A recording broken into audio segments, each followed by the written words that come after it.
This is HP4 right here, and like I mentioned before, it's twin. These are two separate units right here. Okay.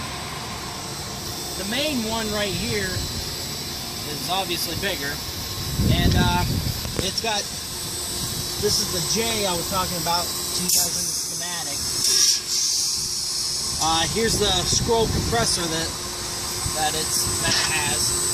It's got a big old accumulator right here, and the main thing is, come over here, Andy. I'll show you. Here's the receiver. Well, yeah, I think this is the receiver. And but this is where a giant amount of refrigerant is just sitting, just in case it needs more or less. So up inside here, it's kind of difficult for me to get the camera in here. Is the four-way valve for the heat pump. The fan motor, the top fan motor, it's controlled by pressure, obviously, and it may not need to run so much because the pressures are being diverted and might be split off to individual rooms. This is right here. This is your control voltage board right here, and so we try to read right here. This one right here is your central control, and this one's to your indoor to outdoor. So this one will go right down to your branch box and to your individual units. They're all piggybacked together. This compressor is an inverter system. Hopefully Joe goes over that a little bit more. What it's basically doing is it's taking the power that's coming in here, the AC power, converting it to DC power, and then converting it back to AC power.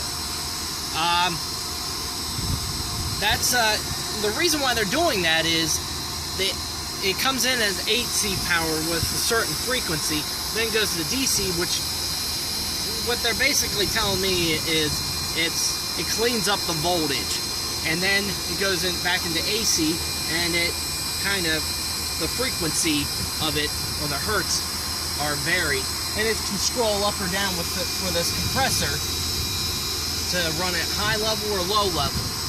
It's really efficient that way. Obviously, this control board right here, it's got some dip switches stating what number it's on. I may have mentioned that during the air handler segment.